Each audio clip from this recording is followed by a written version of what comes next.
that have a construction business and would like to see your business grow, expand, probably more importantly, be successful. The room has a lot of people in the room that have just a ton of information, so we absolutely want to encourage you after this to take the time to interact, pass out cards. We know that this is a relationship-based business. Develop some relationships, maintain contact, follow through, and make something happen. Okay, so that's what we hope that you get from your participation this afternoon. So, without further ado, I would like to introduce my board. Okay, first off is our, what did I miss up? Do you want us to come up, or do you want to just? Say it again? Yeah, I'm gonna have you come up. Okay. First of all, I want to introduce our Vice President, Wendy Sullivan.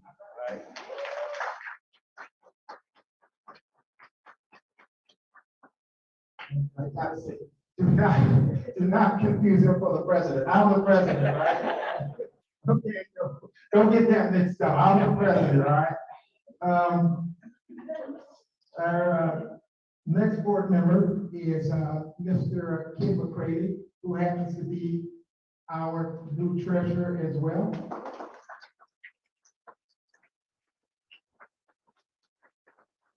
Thanks, President. Thank you. Our next board member is Felicia, who is also our secretary.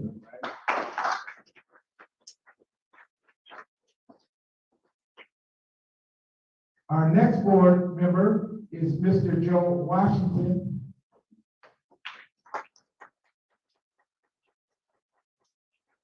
That takes something like 20,000 units a year. All right, if he asks for work, he don't need any work. No, our next board member is Mr. Jim Briscoe, another past president.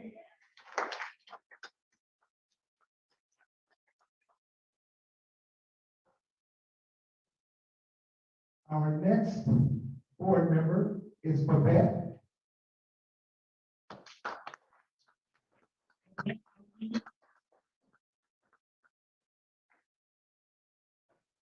Our next board member is Carlos Lamasink.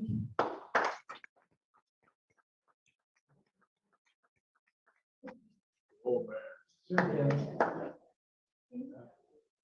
And that was a past president. What you served like about 9 terms, didn't you? Hey, you're still my trainee. Accepted. We have a couple of individuals who couldn't make it, Mr. Dwayne Etheridge and Valerie McKizzak. Dwayne was also a past president. So can we welcome our board of visionaries, creators, just downright awesome individuals. Hold on. Can somebody come take a picture of us? No matter. Oh. And we can take some. We did take some. Yes. We'll send it. We'll send it. Yeah. You guys are. Thanks, Carol. Mrs. President. Carry on, Mr. President. Thank you, sir. I just got a couple of announcements, aside from being extremely excited about having our board and having a board of people that are going to get stuff done. I'm happy to report that, over, the last few months, we've been developing partnerships with the various entities and agencies that we know will be our allies as, we look to not only strengthen the NAMC, but to actually create outcomes that are favorable for our trades here, that's favorable for our construction people. And in the long term, that's favorable for our communities, the BIPOC communities. And so we're excited about that. I want to say there's too many for me to mention, but not quite yet. But we'll just leave it at that we are moving along for our partnerships.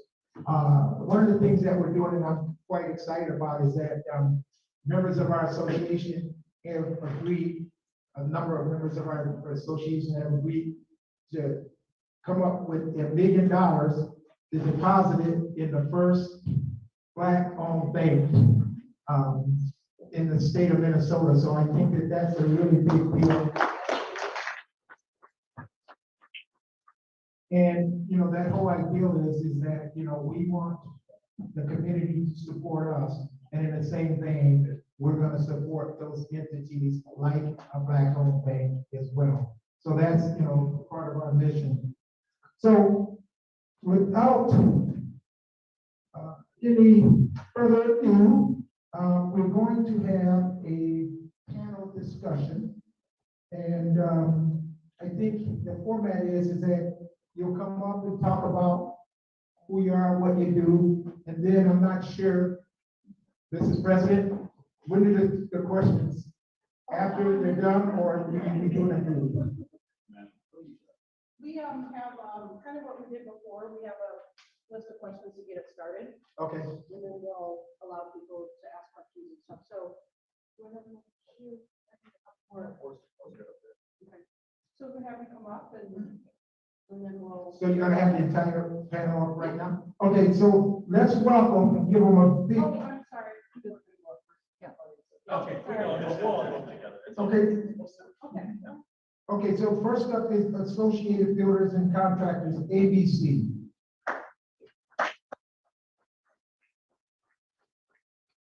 Mr. President, how much time do they have? I'll be brief. You don't hear from me. We're ahead, so we're okay.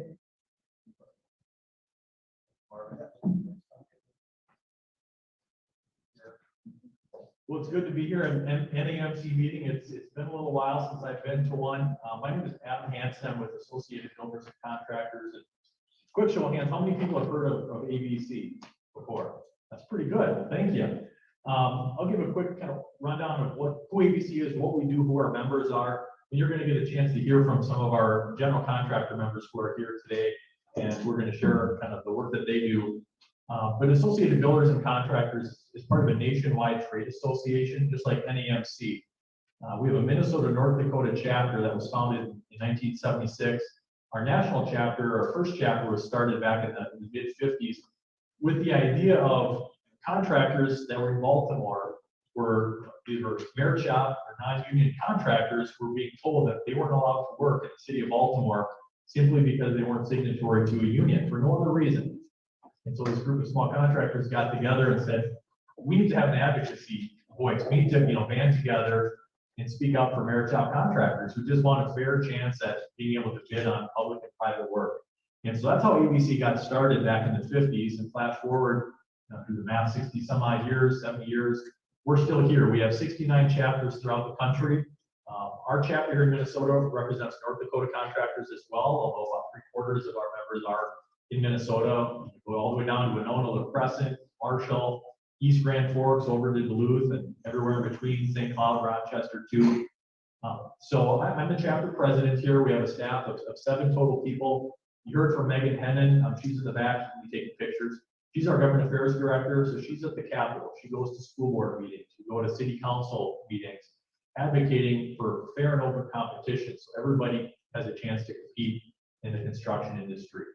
We also have a safety director and an education director who helps our contractor members develop their people, upskill them, make sure they're safe on the job site. We have a partnership with Minnesota OSHA that our general contractors who are here, they're all part of, that help make sure their job sites are as safe as they can, make sure every subcontractor on that site is as safe as they can, so everybody goes home at the end of the day in better condition than when they showed up in the morning. I used the term merit shop a couple of times, and that's probably what you'll hear me talk about more so than saying non-union. And how many people have heard of merit shop before? Yeah, very good. So when people hear non-union, they get a connotation, they get an idea in their head that you must be anti-union. You don't like union contractors, union workers, and nothing could be further from the truth. We use merit shop, and the idea behind that is contracts, whether it's public or private contracts, should be awarded to the contractor based on merit, on quality. If they did a good job in the past, if they put in a good number, not any other kind of qualification or labor affiliation related to that. So that's who ABC is at our core. We're Merit Shop Association. I talked a little bit about our government affairs, our safety and education.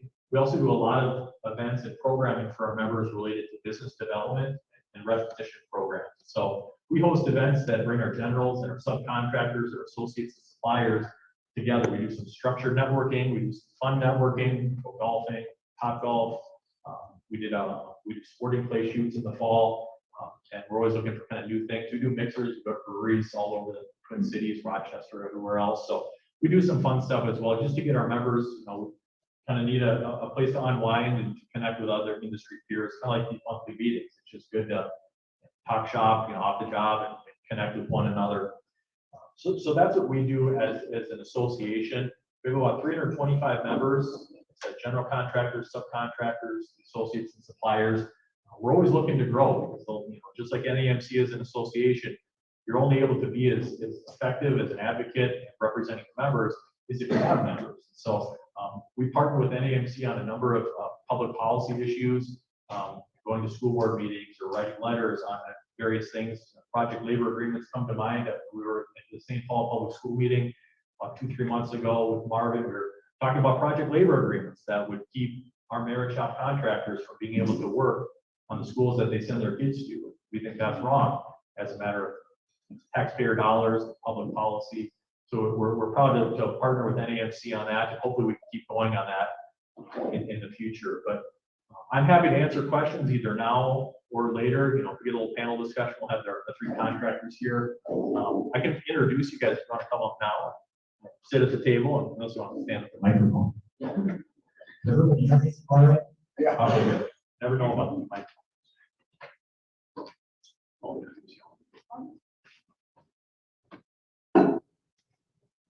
So our members are kind of like kids. It's hard to pick a favorite one. We've got some really great members that are with us today that joined us. I'll introduce you. So on your right up here, Van Thresher from Greystone Construction. Greystone has been a longtime ABC member, a longtime supporter, based out of Shakopee. They have members that sit on our safety and education committees, on our board. So we're glad to have Vanna here. Jim Schuweiler in the middle, he's with Shingeby Builders, again, a longtime active ABC member. They're also an NAMC member going way back, a native-owned business out in Loretto. Glad to have Jim here. And then also Jim Harmon with Stevens Construction, who's on our ABC board as well. And they're just going to give you all kind of an update on what their business is and answer questions. So I'll turn it over to the experts here. I'll start. So Greystone Construction's been in business for 35 years as of last month. Started essentially with building airplane hangars. So this part of my logo here for Greystone is reminiscent of an airplane hangar. There used to be an airplane sitting in the middle. Well, the owner, the founder, felt that that was going to be his bread and butter, but that didn't turn out to be the case. So now there's no airplane in the logo, and we have like 5 different divisions, some in which we work locally and some in which we travel. So multifamily here locally, we do commercial, industrial, TI, office here locally. We travel for our agribusiness division. So in that division, we're in the grain belt, and we're building these like big grain storage, fertilizer storage buildings, self-performing that, frame those up, stick frame up. We also travel for our fabric business division, and if you've been driving on the highway, you have the DOT here. You drive down the highway and you see these commodity buildings, these fabric buildings, we self-perform also for the United States. Facility solutions. So this was another division. It's fairly new business. We go into facilities that maybe are difficult to work in, where there's a factory, they need us to come in at night and demo a CMU wall, or break up some concrete slabs and install rail ties for part of the manufacturing process. So we get in there and we get dirty and we get it done quick and we do it well. And in that division, we self-perform concrete and masonry, carpentry, drywall, paint. But those individuals, like just from a general contracting perspective, like they're really focused on the facility solutions division. So when we go out to bid on our other projects, our commercial, industrial, and housing projects locally, we're not always using our own labor force for those subs. Is that good? Yeah. Okay. Better than that. Very good, yes. Again, Jim Schuweiler with Chicopee Builders. We are, originally we're a native-owned business by Dave White started the business 42 years ago. We've been out in Loretto for most of our life. I've been with them for 22 years. We do, again, commercial construction mainly. Everything from tanks, gas stations, telecommunications work, retail, get into hotels, so office buildings, office warehouse, manufacturing, pretty much the gamut of commercial projects that we can get involved with. As she stated, when we started, I think it took Gay almost 3 years to get our first real project. So don't be frustrated, I guess, in that regards. I think the big thing that she started to do is reach out to the larger corporations. And the first project was a bathroom remodel for US West. It's now CenturyLink, Quest, and Lumen. And we continue to do work for a lot of those companies. Target, Holiday Gas Stations, which is now owned by Circle K. So there's a lot of the corporate clients that we've been doing business with for 25, 30 years, pretty steadily. That's been good for us. Try to work on, being a good quality contractor and providing services to those large companies. So that's been ours. Where's your geographic footprint, Jim? We have typically stayed in the Midwest, but I think the farthest project we did was actually in Belarus. We did a project for, I draw a blank on the name of the company. But yeah, Belarus, we've done work all over the US, but typically try to stay somewhat local. It becomes a little bit more difficult to work when you get out of the Midwest area, just finding subcontractors. So we've stayed pretty much local. Thank you. Jim? Okay. Other Jim? Second, Jim? Good afternoon, everyone. My name is Jim Marvin again with Stevens Construction. Stevens has been in business, I think, 70 years now. We're taking maybe a little more. We have an office in Madison, Milwaukee, and here in Minneapolis, with Bloomington, actually. We self-perform concrete and carpentry in Wisconsin, in Minneapolis, carpentry only. We're really a multifamily builder. We've done a number of other projects, but multifamily is really what we specialize in. So senior, student, market rate, all the apartments you see going up, that's really our bread and butter. That's what we do every day. As I said, we self-perform some carpentry work. Other than that, we essentially sub everything out. I think we have about, company-wide, I think we're about 300-ish field employees, give or take, and we've got about maybe 50 or so in the offices, between the three offices. Obviously, we're one of many. There's a number of great GCs in Minneapolis and in the area. We're really here just really looking at the multifamily market is really our bread and butter. For a private company, most of our business is private negotiated work. We're not a public bid type company. We're not set up that way, and we don't kind of live in that market and don't understand it very well. So we kind of stay in our private realm where we're maybe competing against 3 to 5 contractors depending on the project. But again, we're really relationship driven. We negotiate the majority of our projects. We've done, as I said, post-tension concrete. We like that work. We do it well. If I missed anything. Yeah, I think that's about it. Good. Start out. So just to kind of get the conversation started, wanted to see it, you kind of covered, where you all began, but where do you see relatively easy entry points for a minority or small contractor, or, not that every minority contractor is small, or much sounds, but where do you see an entry point for some of our members if they wanted to work with you? Like what areas of entry, the low hanging fruit, so to speak, to kind of get I guess I can start out there. I guess it's kind of a tough question, right? I mean, really, my advice is you really have to go with what your passion is and what you're good at. Whether it's a small or large company, I mean, really, stick with where your passion is. If you're a fencing contractor, if you're concrete, if you're carpentry, if you're drywall, paint, whatever it may be. If you have a passion for it, I feel like you're going to do well at it. I think that right now in construction in general, everybody needs people. Everybody is dying for labor. So I don't think it's more of really doing what you guys know best. That's what we do, especially. I mean, we stay in what we're good at. We're not bridge builders. We're not we don't build structural steel buildings. We really stay in our niche. So Jim, how do we get an opportunity to become a subcontractor for Stevenson? What will we need to do as special contractors? Do we get to contact your office, contact you? Is there a website that you want to tell subcontractor information? Absolutely, pretty much all of the above. I can certainly give you some of our cards. We do all of our bidding basically gets sent out through I-square foot. We don't, we do a lot of lunch and learns for new contractors like yourself. I want to bring you in, introduce you to our pre-construction department, introduce you to PM so that you get kind of build a relationship, so to speak.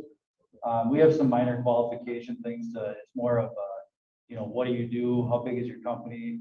What size projects do you want to chase so that we can help guide you to the right path? We believe it's really about fit versus, we want you to be in a project you can be successful in. Yeah, so over the years, I've worked for all three of you guys, so. Oh, great. I just need to rekindle those relationships, so. Outstanding. So maybe from your perspective, either one of you can answer this, where do you, when you're doing your bid, you're trying to figure out, all the different scopes, where do you see a lack? Like where you go, gosh, we don't have a number, we have to, or commonly see that, you have to plug it in, and where do you see it? Yeah. Stick frame rough carpentry right now is pretty tough. I would say drywall, paint, get that finished carpentry too, are both really good areas of opportunity to start a business in, because there's not a lot of skilled trade left anymore. We've got this, retirement boom that's happening, and then we've got folks that are leaving high school or out of college, and they're not looking at skilled labor, skilled trades as being a career source for them. So we've got this bottleneck now where there's these opportunities, but we don't have enough people to fill them, just at a broad industry perspective. I would add on to that too. Definitely finish carpentry, rough carpentry, some of those things. But again, I agree, it's got to be something that you're passionate about, that you really want to go after. The other piece of reference that I would make is be persistent. Don't give up. You don't get a job with somebody or with us. Don't feel like it's the only opportunity. Keep bidding, keep looking, keep calling, keep asking. Communication is key in this business. Being open with people. I got a question. It's simple, easy. I think that when I build it to the end, probably answer part of it there. Jim said you guys work on a lot of private projects, and that the business is relationship driven. Do you offhand can say that when you have minority contractors that work with you on a consistent basis, can you say that confidently that you work with minority contractors, or is it just keep on bidding until you get low? No, first off, we were a minority contractor. Well, I know that. So I guess, yes, to answer your question, yes, we work routinely with minority contractors. We have corporate clients that have diversity goals as well. It's always on the forefront of our review of people. We're always looking for contractors, to first contractors to help us with those goals. So it's an everyday occurrence. So as president, how can we, members of our association, we have about 35 to 40 members, and we got new contractors signing up all the time.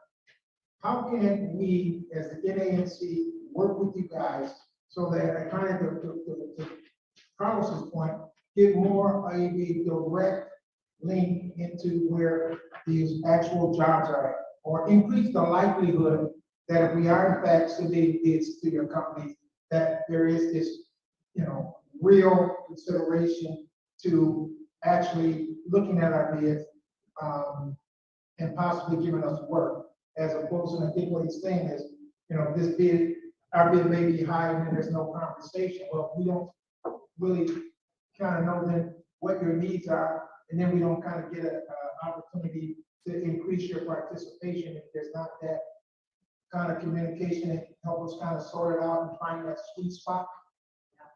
Does that make sense? Absolutely. So I don't know about Stevens and Chingley, but we do a terrible job of giving feedback. I feel like, how do you know, how your bid was qualified without having a conversation? Exactly.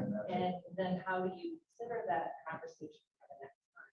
So there could be a conversation on both sides. Like perhaps there's a misunderstanding of the scope, and very easy fix, right? Go back to the drawing board, or those things aren't happening all the time, and that's one of our focuses for this year is to figure out how do we have better dialogue. I do think to really make sure you're having that conversation, because for us to take the energy to reach out, like that's not happening, say it's not part of our processes, it should be. But I think that subs should be very vigilant on getting those pieces of feedback, right? Sure. So Well, if I could say, nobody answered my question, but that's all right, and we really appreciate you guys coming up here under the banner of ABC, because we work closely with ABC, because as we look around, a lot of our contractors union. And we get kicked to the curb, with PLAs and so on and so forth. But I think for our situation, we're small companies. We can't bond.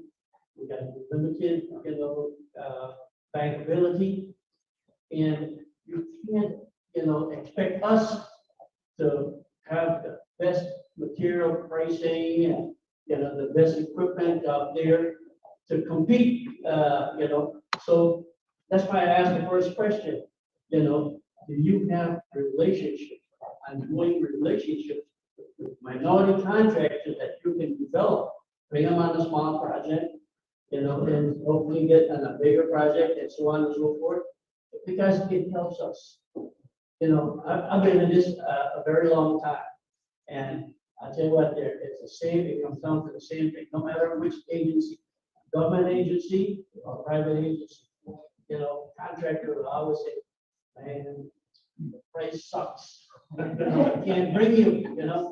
And Carla, let's get through the questions a little bit, and I think there may be, we're here to be here today. This is where the relationship starts. Right? well, and that's why Yeah. I'm so grateful for them to come here. Yeah. But I'm trying to lead them on in terms of Marvin and I, hey, developing a working relationship, man.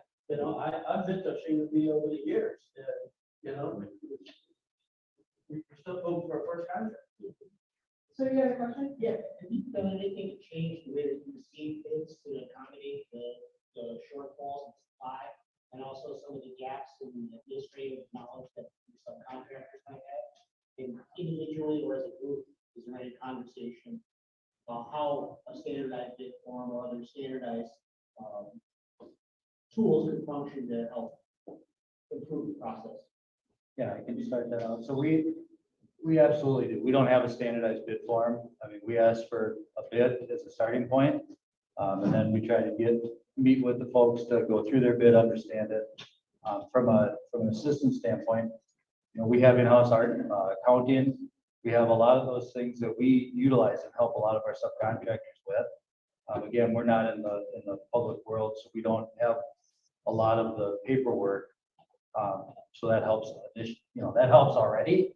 But certainly as it pertains to, filling out every owner and banks have certain required forms you have to fill out. We absolutely assist ourselves with that. Lien waivers, all of those kind of things that are just necessary evil. We certainly do help with that. A lot of our largest side of our business in Wisconsin is more we do a ton in the affordable realm in Wisconsin. And so again, we through the years have learned to help make that process more streamlined because it can be very painful. And I know Minnesota is many different as it comes to those type of projects. So we have Dina was my HR gal who's kind of a pro at that, and I can certainly get you in touch with her to help you understand that a little bit better. She wasn't able to be here, she had surgery, but she really has been awesome through the years to have those type of meetings and really help people assist through that process. From my standpoint, I'm a project manager by trade, and so really what I'm used to seeing is just getting information, trying to understand it, and make sure see where the holes are, see where the risk is, right, on your part and on my part, and then trying to figure that out together. That's really what I've trained my staff to do, which goes back to your earlier question. It's really about relationships. We can send out bids an I-square foot and they get blasted across the internet, right? It goes to everybody. If you don't pick up the phone and discuss stuff, I'm an old school guy. I started back in the day when people were still drinking beer on job sites. I mean, if you don't talk to people, you don't establish a relationship and you lose that rapport. As much as technology is awesome, it also separates people, right? And so our big kind of whatever you want to call it, company practice is really getting people back in touch. Pick up the phone, talk to myself, talk to my PM, talk to our pre-con department, and understand your bid. And we are good about calling people back and talking through their bid and letting them know where they fell. We certainly are not a low bid solution. I mean, we're doing large projects. You can't be a low bid person from your end or from ours and stay in business. I mean, we're not in this industry to lose money. So it really gets down to relationships and talking that stuff through. Do you find that there may be barriers into breaking through those established relationships that are there? And what would you suggest to our members who are wanting to, step in where maybe you've had a relationship with one of your subcontractors for, 30 years or 20 years or however long it's been, and then a newbie comes, right? How do you do that? Is there a thing you maybe carve out a little bit, or how would any of you approach that if we're talking about relationships? Yeah, from me personally, absolutely. Whether you carve out scopes, the biggest thing, as I said earlier, is really come in and meet us. Let us meet you, and you guys come and meet myself. I mean, again, I'm managing our office, but I've got specific people that handle pre-construction, project managers, accounting staff, all those type of people. And really, the way you do that is come in and schedule an appointment with us to learn us, just like so that we can learn you guys. We love new subs. There's not enough subs in this market to feed people. Krause Andersons, Mortensons, AMPs, Stevens, Greystone. There's all of these different folks in this market, and there again, there's not enough people to keep everybody, everybody has shortages. So again, we want you. We want to learn. We want to meet you. So we're going to take you up on it. Good. That's what I was gonna say. So, with all three, you can, Wendy and I and members from our association set up times to just kind of come and meet with you guys and just further develop our understanding and relationship with the assumption that this is going to garner us more opportunity, more work for members of our association. Without a doubt. Yeah, he mentioned you do the lunch and learns. We do the same thing once a month. We have a subcontractor that comes in with our monthly PM meeting. We get to know them, they get to know us. They get 10, 15 minutes to visit with us and share who they are and what they're doing. I'm gonna bring about 25 or 30 with me. Perfect. That's awesome. You guys. So we just built a brand new office. We have a tap room and a deck that overlooks We didn't have that, yeah. Yeah, I saw it.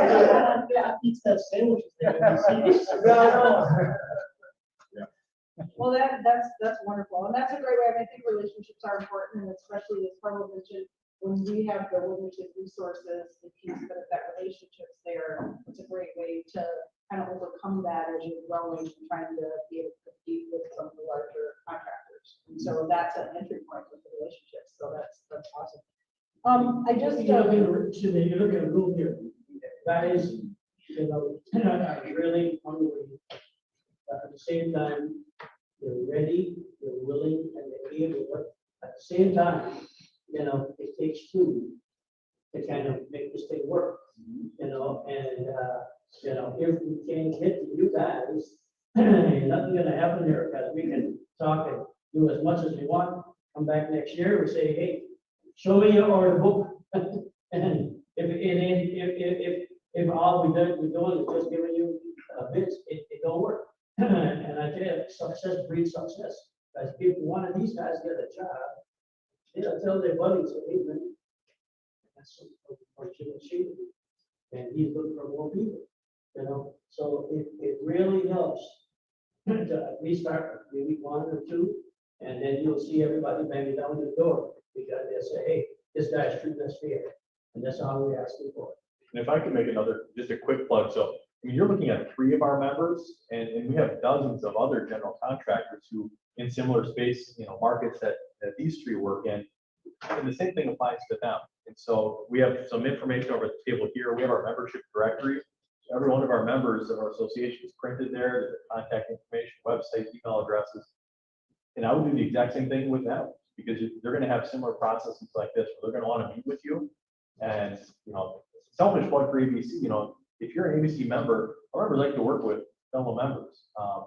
You know, and they could probably talk about this here in a little bit, but you know, how you get on your bid list, well, you pick up the phone and say, hey, I'm an ABC member, or I'm an NAMC member, and I heard you were at our annual meeting. That's going to carry a little bit of weight too, rather than somebody else who's calling. But if you develop that relationship through either NAMC or ABC or both, that might get your foot in the door just a little bit better too. So check out the table. I'll be here afterwards, and we'll be on here afterwards to talk a little bit about that. Your members also facing the challenge of diversity and inclusion with the rest of your members. Okay, so there's just, to me, I'm on to this. It's based on what you guys have said, but it sounds like there's just a ton of opportunities sitting at that table. Well, I think there's a ton of opportunity everywhere. I think that it's establishing relationships and finding the right fit. I mean, that's where, you know, if we were to sit down again, for instance, I can show you how our company functions, so you know who the right people are to talk to. You know, a lot of times, a lot of the people in this room, probably everywhere, are putting together deals with a napkin sketch. I mean, just like the trades can't keep up, the architects can't keep up, the owners can't keep up. And so everybody is trying to put together solid deals with very limited information. You know, it's not the old days where you would have everything 100% designed and you can bid it out, and, you know, you have a bid room and all this wonderful stuff, but, you know, a lot of that opportunity isn't there. You have to work together. So I have a question. So does the relationship relationship affect back out of line employees that we help out that can't get a job nowhere else? So what if we came to you guys for a job and the relationship is there, but one of my employees is back by you know, would that stop y'all from looking at my video because of certain people that I have worked for? From my standpoint, we follow the laws in Minnesota. So I can't quote it exactly, but it's something to the effect of responsible contractor laws. You have to be registered, you have to pay your taxes. We're not gonna go and check your employees. That's what we expect you guys. When we hire you, we're hiring you as a competent contractor. You know, we're not gonna run your business for you. Because I ran into that. A lot of people be like, well, no, I didn't know that you know, he was a fellow. And it's to be some petty, you know, a DWI, and they won't take my bid because Well, that's probably more of a corporation. If you were working for itself, no, if they had a DWI, they would not. So there are instances where that's going to be the situation, but as he said, we're not we don't check that. That's not, So it's the owner is what you're saying, like they may have, like I know Hennepin County sometimes has that piece where you gotta go to those back, or the airport, stuff like that, so for public jobs. So it's probably the same as some, so it's more the owner than the. It's project specific. And it's really, we don't qualify for some projects. That's again why we don't go build airports. We don't go build stadiums. I mean, just like you guys qualify with us, we have to qualify for a job. If I go in and say I want to build a jail, they can say, well, how many jails have you built? None. Oh, okay, yeah, we're gonna put you over here in this file. But again, that's why we try to find the right niche, try to go after the things you're good at. See, that's pretty much exactly what I was gonna ask, the same way you just spelled it out. Well, like you said, okay, how many jails have you built? And I'm just speaking hypothetically, and I say none, you say, okay, well, you're back here. Well, what about that opportunity to demonstrate what I'm capable of doing? Because it's like the door has to be open somewhere. I need to demonstrate my skills, and I have found, I just recently started my business, but I've worked over years before, and people, they'll shun at you because you don't have experience in this area. Well, how do you gain experience unless someone willing to give you that opportunity to get that experience? I just want to know, basically, how is your open door policy? Like, I'm the type of individual, I met you. So you're the individual I'd like to speak to show me the right direction to go, because a lot of companies you walk and say, well, go down there and talk to that one. Okay, they don't have a clue who I am, what I'm there for, whatever. I may have spoken to you, but they can't get in contact with you about why, and all that. So what is your basis of, like, if I said, well, I talked to Jim, and Jim, Jim said, you come in, talk to speaking, I talk to Jim. So would Jim be available? That's what, basically what I'm asking. something's coming out. Good to In the know, office. yes. If I'm in the office. I got a quick question. But to continue off of what he said, just say you got a small contractor like us out here and y'all have big contractors now. Is there a way that we can hook up, just say welding, seal coating with somebody that y'all are already working with so we can get y'all to see what we can do? Yeah, like have a big contractor, give us some on the weekends or something. Because if you've seen my work, you'll be impressed. Yeah, we absolutely can help introducing other folks. And I think that, again, if you're doing what you're doing, there's always a need. Not every job is $10 million job. So we love it. We absolutely can make some of those there. Speaking for myself, again, I'm the director of operations, so I kind of touch everything, right? Okay. I was a project manager, but I run my project managers. I run our office, 3 departments. One of the owners of Stevens. So again, you want to talk to the right person, I guess is my point. If you call one of my project managers directly, he may not understand. It may not be the right person to talk to. If you call me directly, that's a different story, because then I can put you and work with and make sure you're a part of the right conversation. So that's why, as I said earlier, the lunch and learn, that's huge. Because then when you come in, I can say, this is what this person does, this is what this person does. I'm a part of all those meetings, so I can help facilitate and make it make sense so that everybody knows who's the right person even to speak to begin with. Dave has a question. Yeah, what's your vetting process for a new contractor when you make a new certain size jobs? Typically in this day and age, we're trying to do some certain things to avoid bonds. We don't like pulling bonds, and we don't like to have our substitute bonds unless the contract mandates it. Typically, we don't require bonds. There's things like subject insurance, where the general contractor can carry it, and it covers everybody on the project. So you don't have to pay a premium to be covered under that work. That's what we work. There's different things that are out there. Now, again, it sounds good, believe me, there's other caveats. It's not as creative as it always sounds. But my point is that we absolutely try to work and find a good solution because we understand that not everybody's a $300 million, 200 or one, whatever it is, a super large contract. So How do you vet new contract? we have Like if he comes in, he's gonna say, hey, I've been in business 6 months, then you look at his credit. Because I work with some big contractors, pretty much they got on the financial. we ask for references. We'll give an option if we think there's a concern. You know, typically we're not gonna expect somebody to turn over their financials to us, but there's another avenue out there. It's called the Contractor score, where you go online and fill this out and it kicks out a score to you. And that score tells you essentially how financially sound that company is. So you don't have to provide your financials. My point is there's different avenues. Typically our process is we have a 4-line sheet. Provide some references, let us know the past type of projects that are similar to this type of work that you've done. Might be a contractor score if it's a large enough contract. I'm trying to think of what the other one is. Oh, and how much work you have right now. Because again, if we see that you've taken on 20 new projects and they all start on June 1st, and my project starts on June 1st, it's probably not gonna work out. But if there's a perfect window where you're like, hey, I have a hole to fill on July 17th, it's a 2-week deal, I mean, then it makes more sense. So that's one of our, probably the biggest thing in this market that we look at is how available is the subcontract. I just got one last request here. Grace Stone, Stevens. You know, we are a contract association. And, it's membership driven. I hope you know where I'm coming from. Would you guys go back to your principals and ask them if you can be members of this chapter? I mean, the money that you spend, would even give you a certificate and a plaque, people put in the reception room. Yeah, without a doubt, we're a part of AGC, ADC, tons of affiliations in Wisconsin. Yeah, send me the info, absolutely.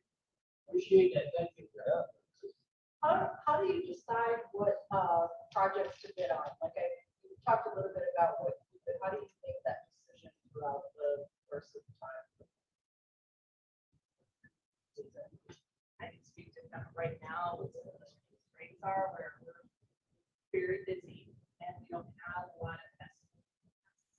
So right now, our bidding schedule is really based on relationship and then also when those projects start.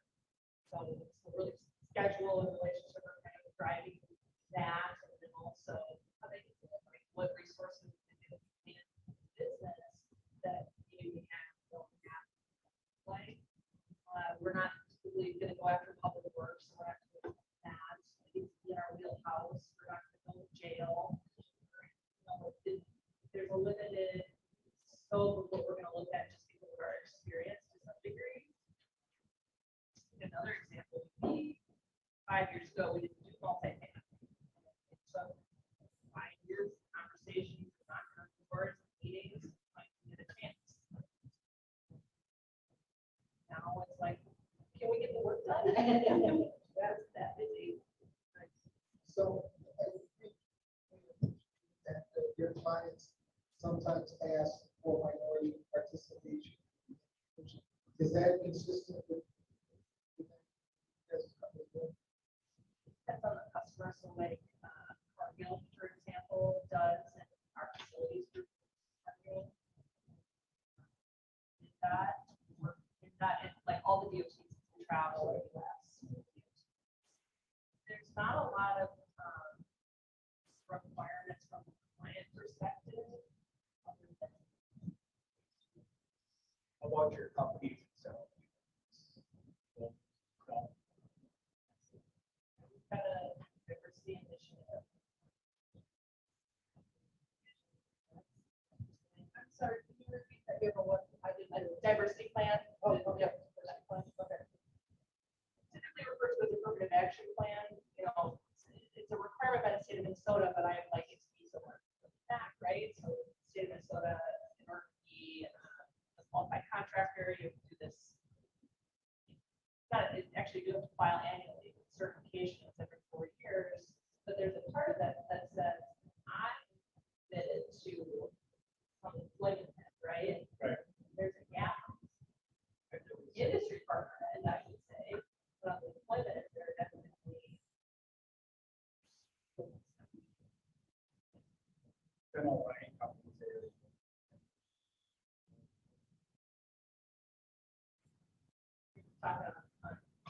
Industry partner side or ask a question? So all of you are there. Now, so with the price. With the price escalation going on, right now, and like steel, rubber, things like that, how are you deciding what projects to do? Not this year. Because we're smaller, so we'll be looking at projects also. This project for, I think we got a that won't start for, but we need to get some subs, to get materials right now. How are you deciding what are we looking at and not looking at? Do you understand the question? I do. I think it's not my advice or what I can tell you what we do. Not as much looking at the job, it's looking at the contract. So you can get bids today, but I can tell you tomorrow that number is going to be different. So just like when I go to sign a contract, it's how the contract is structured so that in the event of a, pandemic, a war, things that are real world actions right now. I mean, you need to be able to make sure that you're not on the hook for something that could change tomorrow. And again, a lot of that is how the contract is structured and making sure that you have protection with your company. So in the event of something that you can't control, right, you shouldn't be penalized on something you can't control. That's how we set up our agreements with our owners. Obviously, you do it with the owners, so most people here are subcontractors. Yep, and I do it, so I sign every one of our subcontracts for the company. So I see them from Wisconsin, I see them from Minnesota, everyone has my name on it. And again, they call me, we negotiate terms, they'll mark them up, I'll give them some guidance on what I've seen, try to help start the conversation, and then they'll come up with their ideas, or it might get tweaked or whatever. But again, you gotta have, both sides, not just me, not just them. You have to have protection, and we provide verbiage and show them verbiage that our contract says with the owners, so they understand there's protection in there that might protect the subs. It really comes down to a contract side, and I'm not an attorney. I enjoy reading contracts, but I'm not an attorney background, and I know that we don't have an in-house attorney. A lot of the stuff we deal with don't have in-house attorneys, so it's a complicated process, and that's where it's important to talk through that and try to come up with a common ground as best you can. It's perfect, but there has to be some middle road. I think beyond that too, it starts with the bidding process. We're looking at contracts with clients as well and talking to subcontractors, getting advice. What is the long lead items? What are the issues? What are the concerns? We're trying to do that in the bidding process so that when we're working with the client, we're giving them that information to say, listen, this is what you want, but this is all we can achieve because that rooftop equipment that you want is 6 months out and you want the job done in 4 months. I can't do that. So it's a conversation with you as subs to say, what issues are you seeing or concerns you have with the materials you're purchasing? You only know It has what you to know. start there. Can I piggyback or just kind of a question? So we have found that, and Don can probably check on this, but we have found that when we're doing a contract, we have a disclaimer on there that we can't hold up pricing, and we've heard feedback from some of the large agencies that they are setting ours aside because we can't hold the pricing. So what would you suggest as far as, because we probably put a disclaimer on just to cover ourselves so that they weren't looking, we got it, change the pricing and let them know the updated pricing. So would that be a phone call situation thing, or how would you think it's up to handle that? Because I know we can't hold prices, our suppliers can't. I would. I mean, and we get it. It's not, first off, it's a market issue. It's not a you-driven issue. You don't control the price of steel just like I don't. I don't control the price of concrete. I mean, there's certain things that are beyond our control. So again, I want you to know it's not just you that we're hearing that from. I would challenge anybody to call any of the biggest concrete guys in the company right now, in the country, not just Minneapolis. Ask them when they can get post-tension cables. Because I know for a fact, they won't tell them until the end of May. And again, that's not them, that's the market. That's not a somebody's not purposefully doing that, it's because they can't get steel from overseas. They don't know when they're going to be able to. So again, it gets back to, you're not alone, I guess is the point. It's an industry-wide issue. And believe me, as much as I would love to see prices held until the contract's signed, I get that. But it gets back to, as you mentioned earlier, it's two-way communication. I need to know from you that there's a problem so that I can take that problem upstream and talk to our clients about it and say, hey, it's not just this stuff, it's all of this stuff. Nobody can honor we don't know what it's going to be tomorrow.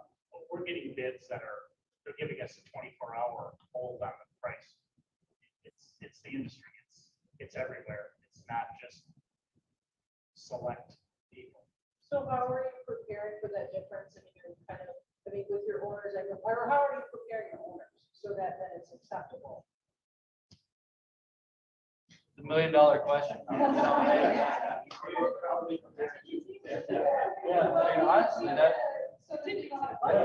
pretty much, she hit it right on the head. It's telling them to carry money because we can't guarantee what it is right now. Now, hopefully this is going to change and it'll get back to more normalcy where, you guys are getting supplier number, your supplier numbers that are good for more than 5 days or 24 hours. So is there an industry standard that automatically, the contract from the sub to you expire over a certain amount of time? Like this proposal is good for 6 months and then expires if there's no language like that in the contract, so you just kind of like automatic.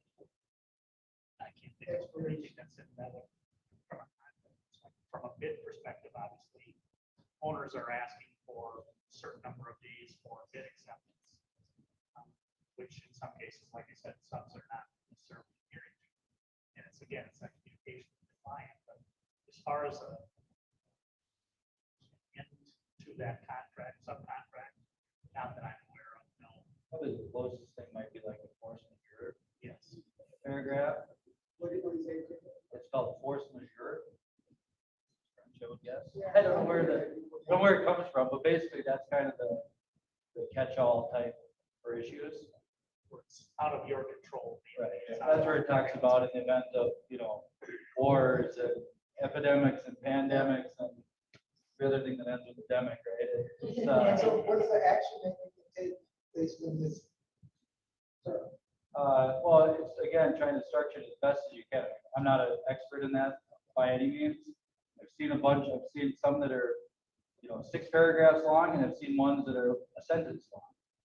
It really comes down to having what you feel comfortable to protect yourself. Some people, it's as simple as I've seen just on a quote where it's, hey, this is good for 24 hours, and it is, it varies. Yeah. So Matt talked about if you would legislatively, what's going on with you guys, what have been doing things in the past, talk about the schools. What's happening here, what hasn't happened, why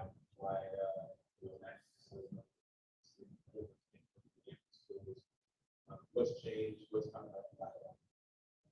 You saw in the paper yesterday at the start for Pioneer Press, St. Paul Public Schools, the construction costs are going up, property taxes are having to go up, and coincidence or not, just 2 months ago, they adopted project labor agreements on several of their new school construction. New school additions, HVAC upgrades, parking lot reseal, things like that. And correlation, causation, I don't know, but if we're going to look at how can we make sure that everybody in this room has a chance to bid on those schools, and Minneapolis Public Schools is the same way too, that if you live here and you send your kids to school in these school districts, you pay property taxes there, we want you to have a chance to build your kids' schools. And so that's where, we work with Ken and Marvin and try to educate school board members. I've been to school board meetings, city councils, county commissioners, talking about these things. They don't come up in the legislature too much at the statewide level.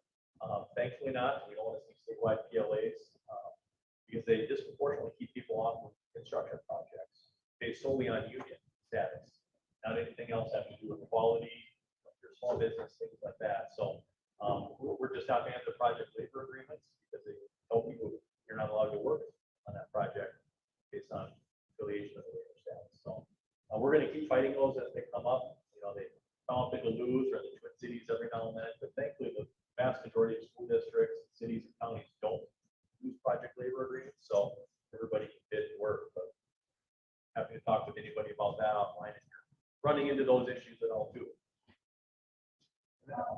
Leading into, that union piece, are the three of you union or non-union, or I should say not merit-based, or sorry. That's all right.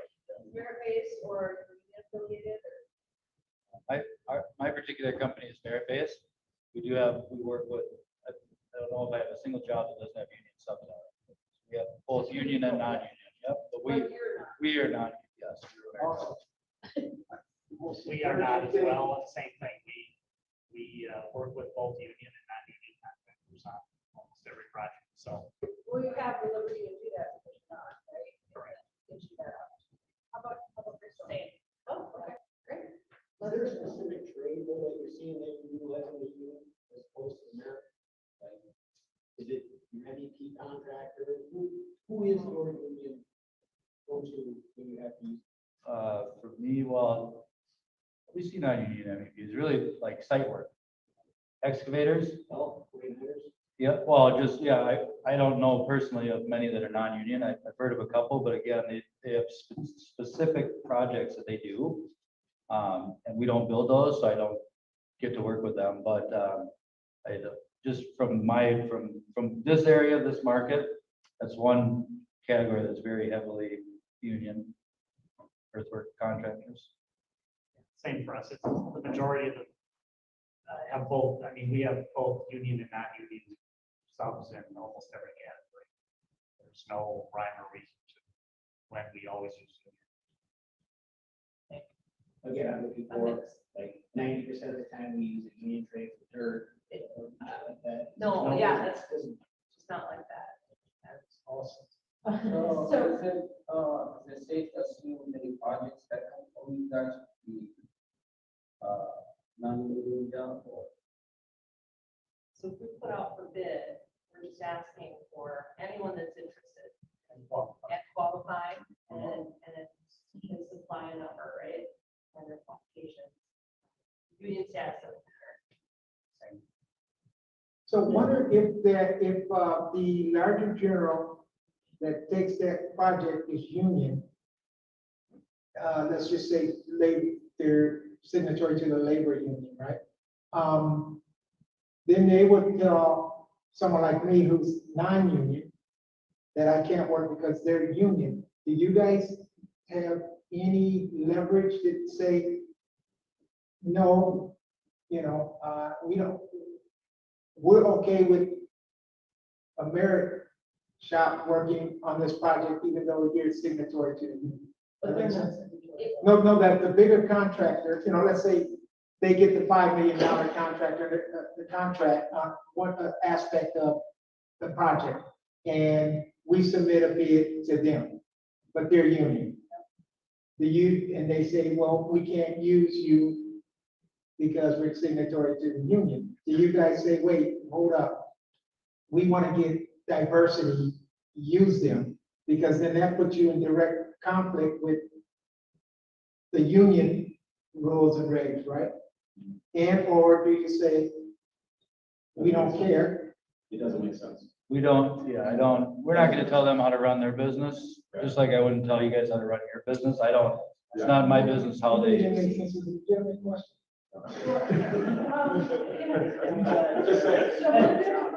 Oh, it's a legitimate question. I don't influence other people. You answered. So prevailing wage, does that come up in your projects? And when you're bidding certain projects, does prevailing wage come into play? Very few on ours. How about you? We have had it, it depends on the client, if they've got federal money, or certainly, yes, there are a small percentage of projects where we run into where they have a requirement for. Well, you're doing DOT stuff, so. Yeah, DOT, and then we do quite a bit for Great River Energy, both in the county, so minimum wage, and like we good work and it's interesting from paying the skilled trades that are going to work these prevailing wage jobs, right? So the pay rate is set based on the trade or the work being performed. And what you have is sometimes that prevailing wage is lower than our actual base rate. And so we pay the base rate instead. So prevailing wage has its pros and cons, right? So it's not always accurate. It's not always more money. Right, good, yeah. And it also doesn't preclude non-union or Right. merit job contractors from doing work. Right. It just means they have to pay their employees that prevailing wage. So I'm a union contractor, so I'm gonna flip the script on the other piece of your face, but, so when we're going to bid, we have to pay what our, part of the labor union. So how competitive can we be if you say you have union and non-union? How competitive can a union contractor be when they're bidding with you, if we're bidding against non-union contractors? Or merit-based, sorry. Merit-based who are not a union affiliated. I guess I'd flip that back anyways. How good are you at what you do, right? I mean, you guys, your bids, everybody's bids are their bids based on how they operate and what their, what their efficiencies are, their equipment, all those different factors, right? I mean, it's not, I guess that's a really hard question because it's really, we're relying on the information from you. There's certainly not like, not in, at least in multifamily that we've seen, it's not, the non-unions are not always cheaper than the unions. Okay. I mean, Well, that was again, kind of my question, because I mean, obviously there's language and, how long it's gonna take and that piece, but then if you've got a big difference between the wage piece that factors in, right? So that's why I just wondered how competitive are the union contractors when they're bidding for you in whatever scope it is. the reason I said is how good are you at your job? For instance, a lot of the people we run into, like, they'll prefab a lot of stuff. And so again, their efficiencies are less efficient than another company, so their numbers are less expensive. So it's people like that that have come up with more creative ways on how they do things that they do really well that seem to affect their pricing more than the union, non-union. That's just what we've seen in multifamily anyway. Yeah. How about you guys? You think it's been difficult to, because you both, I think, said you had union and non-union working for yourself. Have you seen it difficult with a union contractor to meet? No, I don't think so, because I feel like they're all kind of, like he said, it's how efficient are you as a company? That's good to know. I would say, a large percent of the time, the union and non-union numbers are very comparable. I would take the approach from the employee benefits and rate perspective. So when you're an employer, you're dictated what you need to provide. Well, the other guy or gal needs to provide something competitive so that they don't lose their employees, right? So it's about market rate. So we're kind of seeing this flattening of the curve of market rate between union and non-union, is my opinion. I think that there is kind of apples and oranges, right? Yeah, no, it makes sense. I just was curious. I mean, I don't get to see that. I don't see the bids, right? So I don't know. Yeah. Are we out of time? Yeah, we're just about out of time. We'll take one more question if there is one. If not, let's give our panel a round of applause.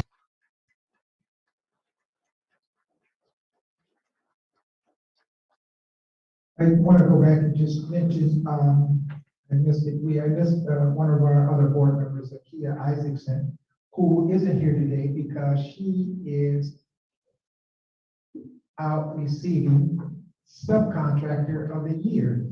So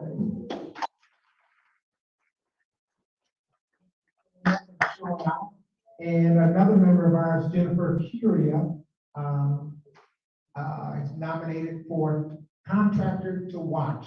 So the women of the NAMC is not that out of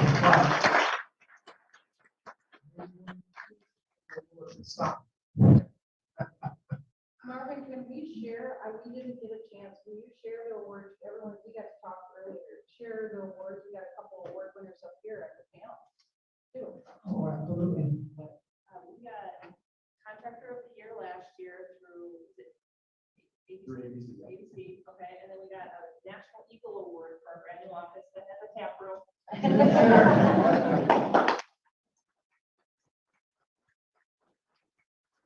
was also in finance and commerce, it's one of their top projects nominated. Oh, and today, we're in the top 25 in the Business Journal for general contractors. Nice. Won a national Eagle Award as well for a holiday gas station that we did down off of Lake Street. Once again, thank you, panel. Are there any projects coming up, anything we need to know about? Tracy, you got some? Yes. I'll let your boy. Okay, the baby strikers that one thing has signed up for, I got dates. June, if we have said May, it's June 22 and 23. And if you're still interested and you're not signed up, there might be more spots. No promises, but come see me on that. And then we have a OSHA 10 training plus PPR that'll be coming out, I would say, closer to midsummer. Keep your eyes on that. Thank you. Look at that. ADA negotiated maintenance contracts, we have some ADA concrete work available. Done. Big job. Anybody else is doing concrete? Okay, thank you, Tracy. Anybody else, anything else coming up that we need to know about?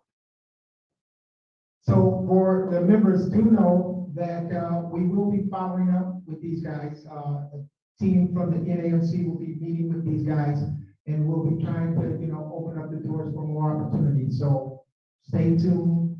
Something's gonna happen. Something's gonna happen. Right? People are gonna get work. They're gonna get work. Okay, trust me. We're gonna get work. So stay tuned. Anything else? Any other jobs, anything coming up? Anybody want to make any kind of announcements? Anything happening at Ryan, KA, AGC, any upcoming things that the members need to know about? Other than the fact that it's mental health awareness month, please take it seriously. Absolutely.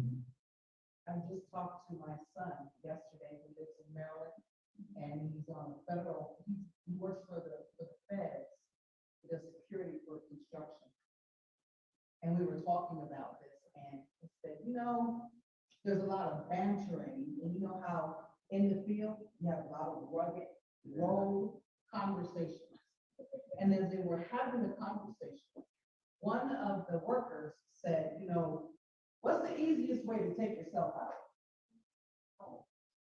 So, not thinking, they threw back recommendations and suggestions. 2 days later, on the anniversary of this worker's daughter's death, shot himself in the face. So please be aware of the conversation. Notice the warning signs. If you need information, I will be happy to provide it. I got my card available. It's not what it's a part of what I do, it's not all of what I do.